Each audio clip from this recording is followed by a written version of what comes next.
Hi everyone, how are you? My name is Marla, and I just wanted to come on live and say that I wasn't expecting to get the results I did from the campaign. That said, I may be running again.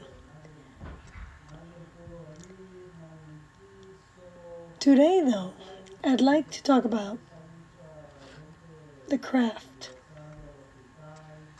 and the profession of journalism.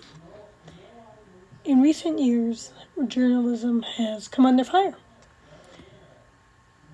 It's a profession that requires no formal course or study, or completion or examinations, unlike any other profession of law, such as law, medicine, or accounting.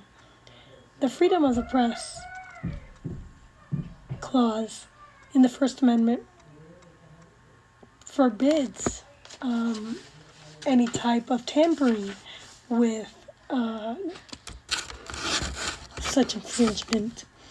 So journalism is a profession when we look at how it exists in society in America, in which we practice it. The interpretation of the Constitution that governs its practice, like libel law, copyright law, privacy law, and the academic atmosphere in which journalism is taught.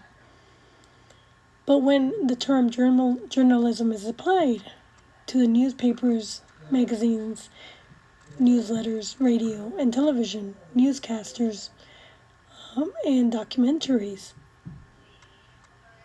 journalism is much, much more a trade and a craft than a profession. But when the term journalism is applied to newspapers and all these, the best of writers are those who make the most of economic use of language without losing meaning or flavor. It requires eliminating a lot of words for journalists, regardless of medium. Craft means pare, pare, pare. Getting rid of even a two-letter word, if it fails to carry its weight, should represent a tiny triumph. If writers don't pare, they risk inflicting sentences such as this one on the audience. At the end of the alley, there were two construction workers surrounded by orange cones, wearing brown overalls and gloves, drilling a hole from the end of the alley to the middle of the street. If you examine this 35-word sentence for a moment, the writer makes a fault in observation skills. But the sentence is wordy. It's needlessly complex. It portrays cones wearing overalls and gloves drilling a hole. Now read it again. Let's read it again. Orange cones surround two construction workers wearing brown overalls and gloves. The workers are drilling a hole from the end of the alley to the street. Now 26 letters are now split into two sentences where we've compared 9 words or 26% of the original sentence, and no meaning has been lost, no flavor changed, and nothing of value has been taken out. In other words, we've eliminated the wordiness.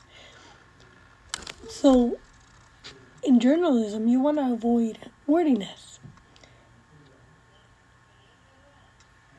A lot of journalists today, especially in the mainstream media,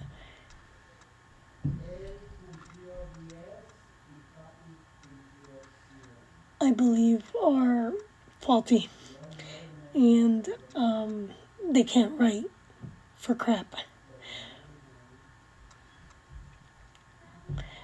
That said, it really is sad that we can no longer just get the news and be satisfied with what we're getting. And it's really sad that YouTube and Facebook and big tech are censoring speech, because that's a no-no in America.